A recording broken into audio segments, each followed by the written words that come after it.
doesn't sound like you're too excited about getting married.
Everyone.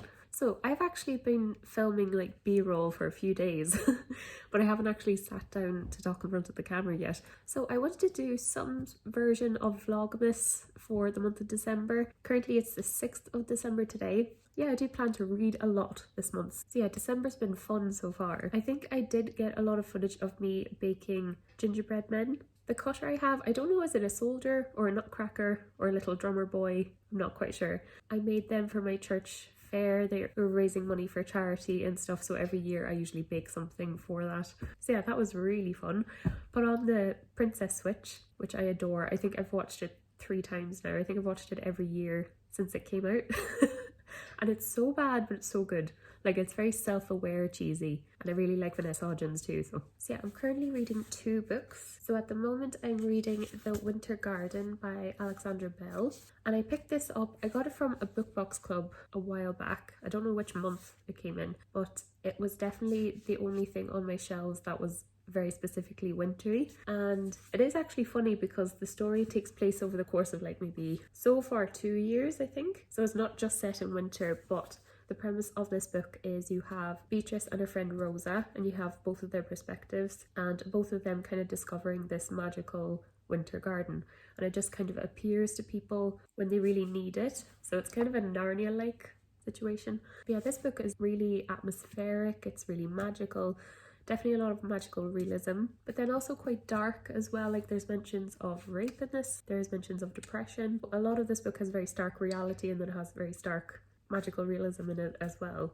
So I am quite enjoying it, and I'm actually quite flying through it. I really like the dual perspectives, and then some of the chapters are broken up by letters between the 2 characters. So yeah, I'm enjoying it. It's definitely not the best book I've ever read or anything like that. Maybe a 3, maybe 4 star, but I am enjoying it. I'm also listening to Harry Potter and the Goblet of Fire. I was in Galway. Me and my mum went on a weekend away, and on the bus there I decided to start listening to the next Harry Potter, which is the Goblet of Fire. So I thought I would just continue on now. So actually before bed I'm usually listening to this and then reading along with it with the Stephen Fry audiobook. And I'm really enjoying it. It's my first time ever listening to his audiobooks. But yeah, this is my favourite Harry Potter. I just love the Quidditch World Cup. I love the Triwizard Tournament, all the different schools coming together for the tournament. How this is kind of really the turning point as well at the end for the series getting a bit darker. But yeah, I love this book, and I do think it's very wintry. All the Harry Potters seem to be a little Christmassy, but this one especially with the Yule Ball, I think it does focus on Christmas a little bit more in this book, more than the others. So I'm happy I'm reading that now. I actually remember the last time I read this, I was on a beach in Santorini, and it didn't feel right reading about the Yule Ball sitting on a beach. So it might be fun reading it now for Christmas. So yeah, that's my reading. I also just got my Illumicrate as well. I thought I would unbox it here on my vlog rather than doing an individual video for it. I have no idea if this is the November or December one. Okay, so November is Death and Fortune, and then December is going to be Cursed. So yeah, this is the little spoiler booklet. So this lets you know who made everything in the box. Okay, this is just popping out at me. Oh, it's a little tin case, I think. It's so beautiful. Oh my gosh. So you have a horse here with two people, the sunset, or is it a unicorn? No, it's a horse. Oh, lovely. And it has a quote here by Maggie Stiefvater. There are moments that you'll remember for the rest of your life, and there are moments that you'll think you'll remember for the rest of your life. It's not often they turn out to be the same moment. That's so pretty. I think I'll just put it on my bookshelves, but let me see what that is. Oh, okay, so this is inspired by Scorpio Races. Never heard of that, but I have heard of Maggie Stiefvater. She wrote the Raven Boy cycle, I believe. Cool, and that was designed by Jez Hawk. We get a little teacup. Oh my gosh, we got a teacup before actually, so I wonder is this going to be a series? Oh wow, it's so stunning. So there you have a character here, and it looks like two angels at the side. I'm assuming we get a saucer with it as well. Yes, collectible saucer. Yeah, if these are collectible, then this must be a series. Okay, so that's this saucer. It's lovely red and blue, and it looks like broken chains. So that's them together. Ooh, they're so cute. Okay, so it's another Greek mythology. Great, because the last one was a green one that was, I think it was Athena. So this one is Nemesis. Oh cool, so that's Nemesis. Really cool. Sorry I had to pause there. So yeah, I was saying the next thing is this lovely book sleeve, and I have it upside down. So this is Smaug, definitely from The Hobbit by J.R. Tolkien. And it's really nice different one. So it has like two sides here where you can put the covers in. I'll put the winter garden in. That's so cute. So I just put the winter garden in it, and you just put the cover into the sides, and it just protects your book while you're traveling. That's such a nice one. The Hobbit is on my TBR for December, so hopefully I'll get to it. But yeah, it's just Smaug with all the treasure. Oh, I got a little pen that just says Illumicrate on it. Doesn't say anything about it on the spoiler card. That's cool. Oh wow. So we have this stunning bookmark. Oh wow, I just seen the tassel as well. Wow. Definitely the prettiest bookmark I own now. That's so stunning. So this is inspired by She Who Became the Sun. That was a book in Illumicrate. I think it was their August box, I think. But yeah, I'm assuming that's the main character, Zhu, I think. Yeah, it's definitely made of metal. Yeah, She Who Became the Sun is basically a Mulan retelling, or Mulan inspired. I think it's about a girl who impersonates her brother. Yeah, that is so pretty. I'm going to put it in my copy, so when I read the book, I'll use a bookmark. So we have this little packet. Oh, that's so nice. So it's just a little hanging ornament. So it has the same quote on both sides. It says, "The first time you share tea, you are a stranger. The second time you share tea, you are an honoured guest. The third time you share tea, you become family." That's so nice. I think I'll hang that somewhere in my kitchen. And then Rena Illustration designed this. So the next thing is an art print, and this is inspired by the book that's featured in the box. And yeah, it has a little letter from the author. Yeah, that's really pretty. Reminds me of Beauty and the Beast for some reason. I think it's the colour scheme. Illumicrate always have gorgeous sprayed edges. Oh wow, okay, so the book is Little Thieves by Margaret Owen, and they are the sprayed edges, and they're just red. You get a little nameplate to stick into it, and then oh, the naked book is gorgeous too. So it has, I'm assuming, the two main characters. Oh my gosh, I think I like the naked book better. And then you've got more characters here at the back. Cool, so it says, "Once upon a time, there was a beautiful, kind princess and her wicked maid. One day, the wicked maid stole the princess's face, and with it her name and her betrothed, everything. The princess had to toil away as a servant, while her maid lived like a queen. When the maid was caught, she died for her crimes, and the princess lived happily ever after. Or that is how the story has been told. Now it's time for the wicked maid to tell her side of the story." Oh, cool. So it's a fairy tale retelling. I don't know what fairy tale it's a retelling of. It sounds right up my alley. Cool. I love heist stories. This sounds really, really, really good. I'm very excited to read that. And then, of course, we have the pin. So this comes in every box. And this is inspired by the book. And it's the red penny Vangel leaves when she steals from the rich. That's really cool. Okay, my favorite thing is the book. Definitely the book. But I think I really love the bookmark and I really love the book sleeve as well. Yeah, that was such a good box. So yeah, I don't know if I'm going to do anything festive for the rest of the day. I'm definitely going to decorate my bookshelves. I have my nutcrackers on them already, but I want to put lights on them. So yeah, I think I'll do that later.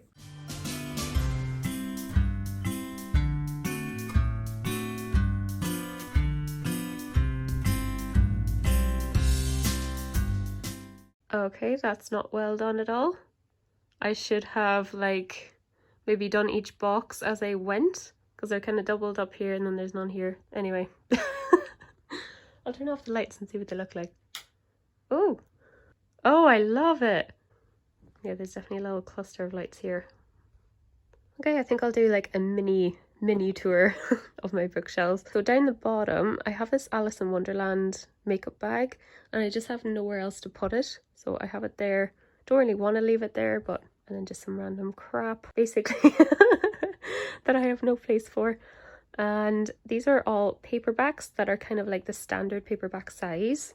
On this shelf as well is the same. It's all paperbacks that are the standard paperback size. I got this from Illumicrate. It's a little TBR jar, which I really like. That's actually an Alice in Wonderland key. Come over here. This key, it's actually a makeup brush, but I'm actually thinking of like chopping that bit off and just having it as a key. This and that came with like a makeup set that I got from Sigma. This shelf, I don't actually know kind of what I'm doing here really. I started buying the Death Notes manga and I've only got, I think I've actually got another one over there somewhere. I was thinking of getting the Death Notes and placing them here, and then I have this lovely skull stopper bottle, so I thought that kind of looked good with it. This isn't final either. These are the little collectible tins that you get with Illumicrate as well. But I don't know if I'm going to keep them, but basically I have my spare bookmarks in there now. That was a teacup I got from Illumicrate. Don't really like how everything looks together, but it's just where I have things kind of put. These are some of my favourite books of the year. So the Grishaverse series and then Ninth House and Secret History. Up here is just, I don't really know what I'm doing here. I suppose these are just kind of books I've read recently. I have the Harry Potters here. Goblet of Fire is missing because I'm reading it at the moment. And these are just paperbacks that are very, very large. They're usually new releases and they come in that quite large size. And then I've got a series of Unfortunate Events is all here. I have this little shadow box. You're supposed to put a little electric tea light in there. The shadows should show images, a little plant. And then I have this little ink and quill set that I got from Illumicrate as well. So yeah, I'll do the top. I've got Philosopher's Stone and Chamber of Secrets of the Harry Potter Illustrated Edition, so the illustrations by Jim Kay. I know Prisoner of Azkaban is out in paperback and Goblet of Fire is out but only in hardback. So I think I'm actually going to collect all the paperbacks. These were actually a present, so yeah, so I'll try to get the third one at some point, and then the rest of them I'll wait until the paperbacks come out. This again, I've no space for these on my shelf, so I have them here, and I actually taped the lights to some of them. But these are the same size as these, the kind of large paperbacks. And then I only have 3, but they're mass-produced paperbacks, so they're quite small. It's more normal paperbacks that I had no room for. And then hardbacks, so they're kind of shorter hardbacks, bigger hardbacks. And then if they've got pretty sprayed edges, I face them this way. I think I'll get on my bed. Here we go.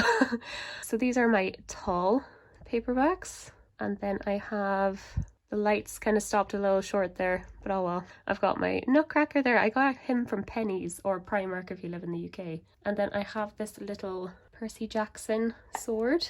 I think that came in an Illumicrate, I think. Next shelf are hardbacks that are shorter. So I've got a dust jacket of The Winter Garden, but that's what I'm, again, reading at the moment. I just left the dust jacket there. I've got this little bunting I got from Book Box Club. All these things are from book boxes. I get way too many book boxes. And this little Alice in Wonderland jar. It's hard to see the details actually, but you have the Mad Hatter there, and then you have Alice and the rabbit there. It's nearly too pretty to use as an actual kitchen utensil, so I think I'm just going to keep it here. I have another nutcracker. Again, pennies. I couldn't get over that they did them. And then I have this little, I think I got this in Illumicrate. It's a little thing that you put on your thumb to keep pages open while you're reading. Sometimes, especially if your spine isn't broken on your book, it can be a bit hard to keep a page open, so I thought that was kind of cool. This shelf is funny. It's like paperbacks that have their own unique size. So this one, for example, this is The Secret Next Door by Rebecca Taylor. It's a little taller than a standard paperback, but then it doesn't really match some of these guys as well. It matches that maybe, but yeah, so I just have a shelf for awkward paperbacks. That's what I call the shelf.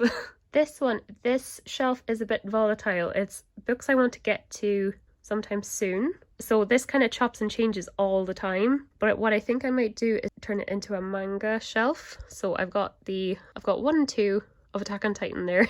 And I might move Death Note down as well. And then here is my non-fiction and / Christian books. I have this Bible that I bought actually just last Sunday, and it is so stunning. I've never owned a pretty Bible before, but yeah, that's supposed to be Lion and the Lamb, and I actually thought that reminded me of Aslan from the Chronicles of Narnia, so I really loved this. So yeah, the artist who did this was Joshua Noom, and it's just a standard ESV that has room for notes. So I have this Bible, I absolutely just adore it, and I have my very tried and true NIV that I've had for about 15 years or so, and that comes with me to church every Sunday, and it's just a bit bashed up, so it is nice to get a pretty one. But yeah, this shelf, it's really not that pretty, but it's very functional, I suppose. So they're books I've read, they're books I haven't read, so it's a random mix of Christian books and non-fiction books. But yeah, I would love to actually, if I had the space, which I might do soon actually, is have these kind of in their own separate area, because I don't know, it just doesn't really fit with my normal, fiction books. So yeah, that is my bookshelf. Really happy with them. I didn't really intend to give a tour, but I actually do think I'd love to do a proper one. Like, I'd love to do like, these are all the books that I own, like make a 2-hour long video.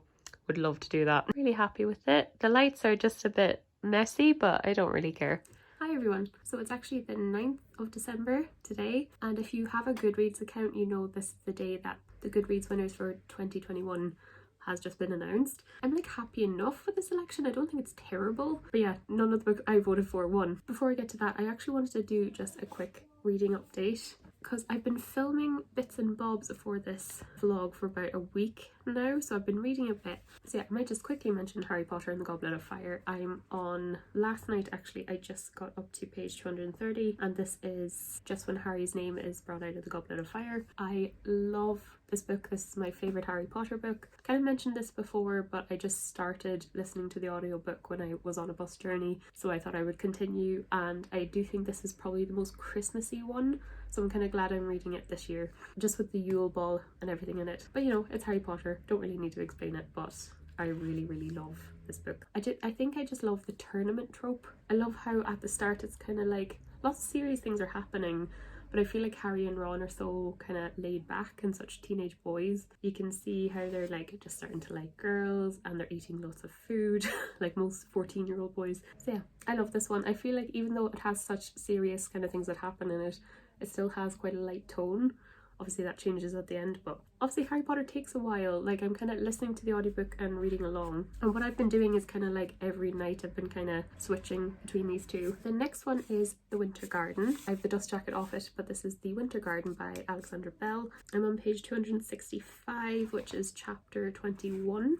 And there is, I think, 500 pages, so I'm just past the halfway point. The writing font is quite large, so you do feel like you get through it quite quickly. Again, I've kind of explained it already, but it is 2 main characters, 2 points of view. So you have Beatrice and Rosa, and they're friends. So Rosa is this American, her family's kind of new money, but her aspiration is to become a duchess in the UK, and this is set in the mid 1800s as well. And then you have Beatrice as well. She's a lady in Victorian England, and when she's going through grief, she discovers the Winter Garden, and the Winter Garden's a bit like Narnia, I suppose. It just kind of appears when the person needs it. By now Rosa has discovered it as well. At this stage they're both trying to find it again.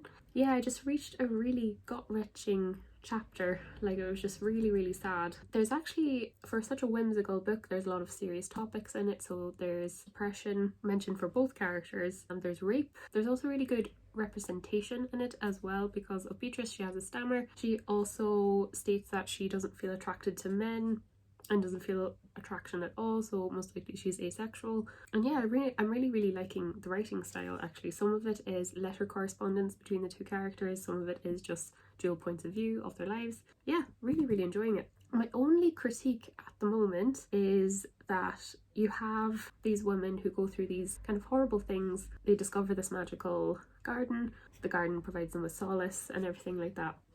The thing is there's magical realism within the world they already live in, if that makes sense. So you have Rosa, who is an artifactor, so she can create these clockwork animals that come to life.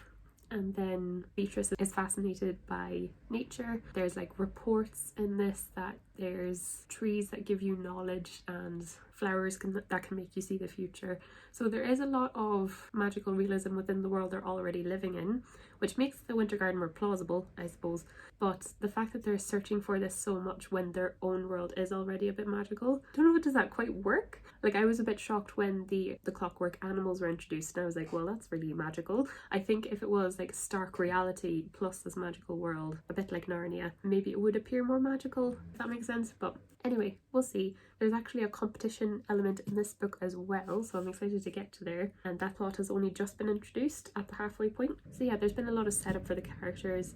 You really care for the characters. Yeah, it's very intriguing, but quite emotional too. So yeah, really enjoying both of these. So I just had my Christmas work meeting. We just played some games and I actually won a bottle of wine and a candle. So I'm very happy about that. So yeah, I was just looking this morning. So the Goodreads winners were announced today. I'm not surprised about a lot of them. For fiction, it was Sally Rooney's Beautiful World, Where Are You? I do actually have it here.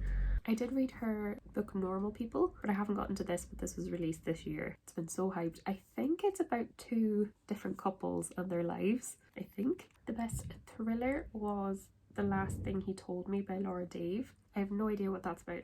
The one I voted for was The Maidens by Alex Michaelides, which has been so polarizing. I loved it. I didn't think it was the best thing I ever read or anything like that, but I did quite like it. But some people think it's absolute trash, some people think it's great. I thought it was good.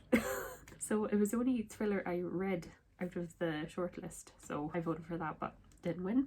Yeah, I've never actually heard about The Last Thing He Told Me. Then historical fiction was Malibu Rising by Taylor Jenkins Reid. I actually own this but haven't read it. But yeah, it's set in the 80s, which is hard to believe that that's historical fiction. But yeah, I think it's about some siblings. It's like a group of siblings. Their parents are famous, I think. They're like a surfer family, I think. And then I think the story takes place over the course of a day and a party that they throw. And I think there's like flashbacks and stuff. So it sounds really good. Heard good things. So yeah, the fantasy winner was A Court of Silver Flames by Sarah J Maas. I'm not surprised by this. Everyone says it's really good. I haven't read the ACOTAR series. I do have the first book, so this is A Court of Thorns and Roses. I do think there's an original trilogy and then there's more books after the trilogy, and I think A Court of Silver Flames is like the 5th book. But yeah, it's basically a Beauty and the Beast retelling, I think, but it contains fae. I really want to get to this series, like a booktube staple. So I think I will try to read the series in 2022 and just see what the hype's about. The romance winner was People We Meet on Vacation by Emily Henry, and this is really confusing because the UK release has a different name, so it's You and Me on Vacation. Again, another book I have but I haven't read, and I think it's about two friends who go on a vacation every single summer. I think it's a case of they've always loved each other. I love friendships to romance, so I think I'll really like this. The sci-fi winner was Project Hail Mary by Andy Weir. I knew this would win. He wrote The Martian. Again, another book I haven't read but I own. I actually voted for Clara and the Sun for this category, even though I was a bit shocked it wasn't sci-fi, because it's a bit more of a dystopian literary fiction rather than a sci-fi, but I voted for that anyway. Didn't win, but I have heard fantastic things about this. I think it's about this man and he's like the sole survivor of this horrific space crash, I think. So yeah, I think it's really high stakes and kind of action sci-fi, so it's a massive book. The horror winner was The Final Girl Support Group by Grady Hendrix. Grady Hendrix obviously is a really popular author. I think it's about a group of girls who are all the last survivors of kind of horrific events. I've heard that this book is a little bit more of a thriller rather than a horror, but it does sound good. Yeah, I don't really care about the non-fiction ones too much. Ginny Lawson's book Broken won the humour one. John Green's book The Anthropocene Reviewed is his non-fiction, a bit different for John Green. Then there's Crying in H Mart won the memoir one, and I think she's the lead singer of a band. I'm not too sure.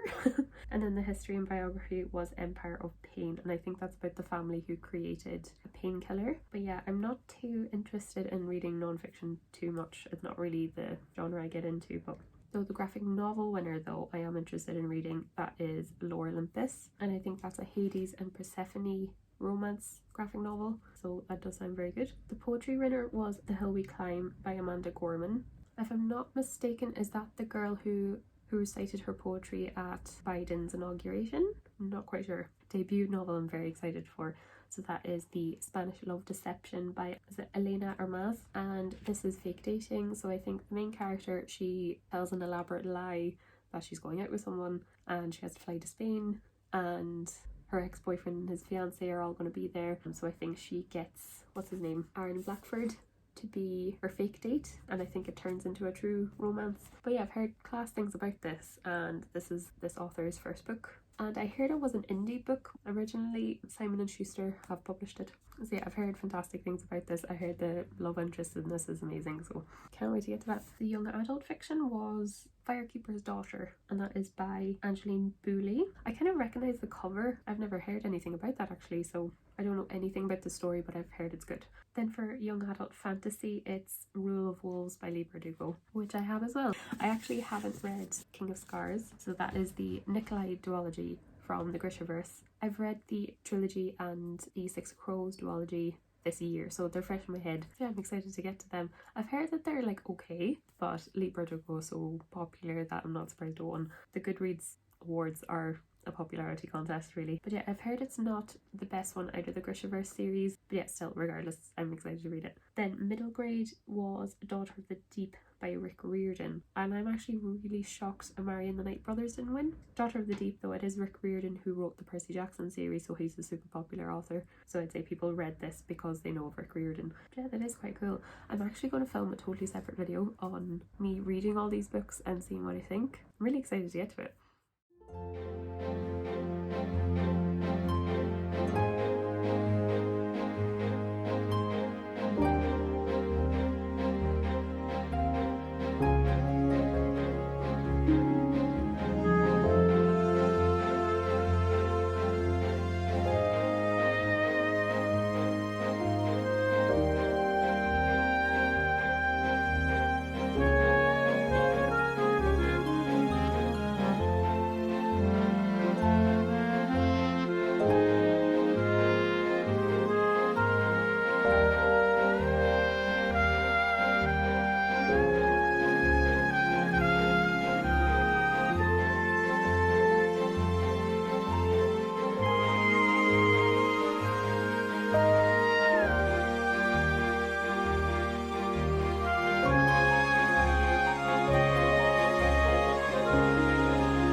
Hi! I haven't sat down in front of the camera in a bit. I've been filming lots of B-roll, so I'm home, I'm back in Donegal, and it's currently the 22nd, so it's really close to Christmas. So yeah, I thought I would do a bit of a reading update. Just before I left, I finished The Winter Garden by Alexandra Bell. I actually stayed up late the night before I left just to finish it because I didn't want to take it with me, and then I didn't want to leave it until after Christmas because it is quite a wintry book. I thought this book was okay. I give it 3 stars.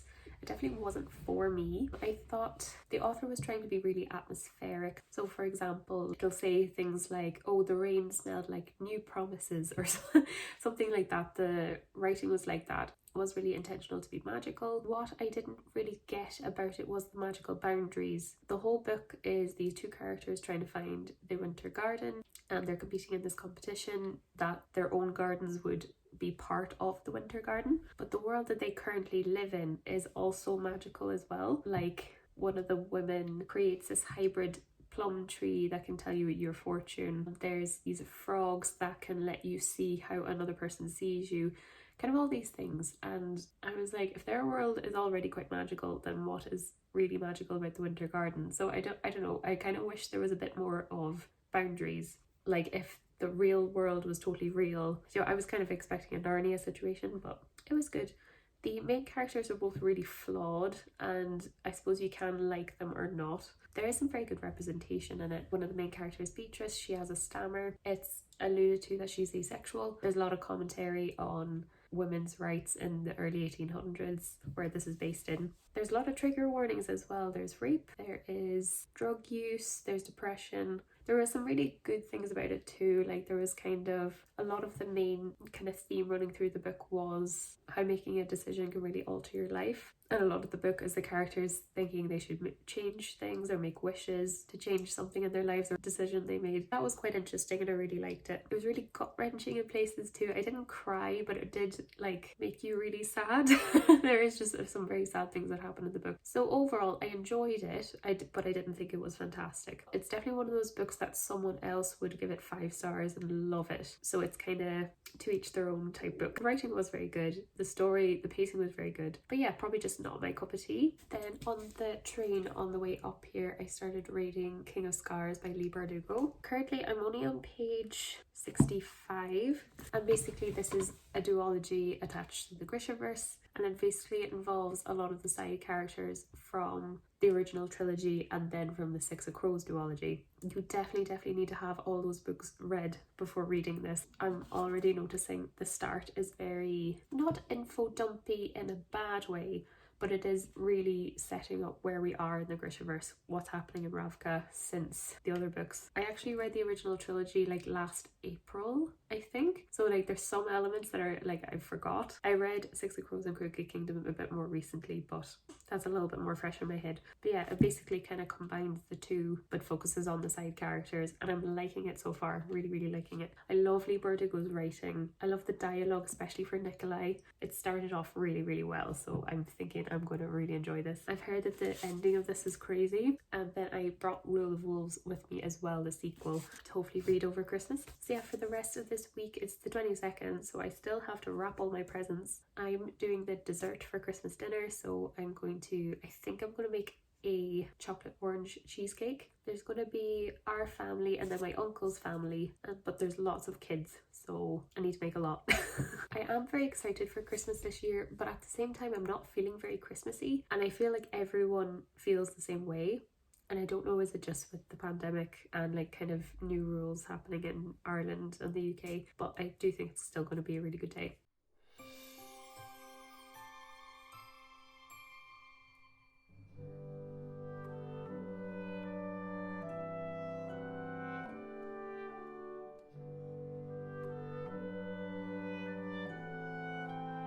Oh, they're gone again. Right, keep it again. No, keep it again. No, gone. Oh, God. That's it.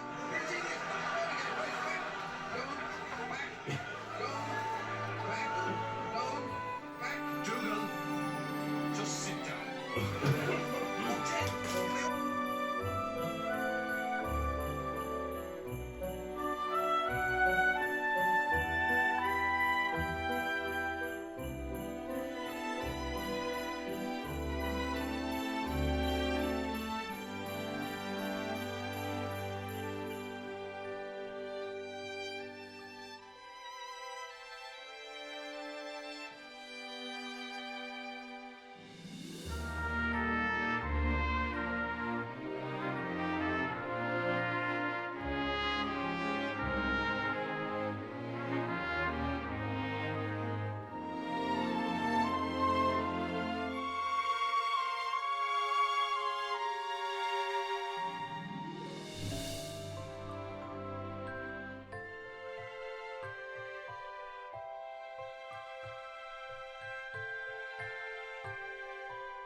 So I thought I would wrap this up here. I have been editing this vlog and I actually realised I have more footage than I thought. I was like, oh, I'll just keep filming some b-roll, and I've actually got loads more than I thought. So this vlog might be a little long. Yeah, I have a Goodreads, a Bookstagram and a Book Twitter. I'll leave them all in the description. Thanks so much for watching and I'll see you guys in the next video. Bye!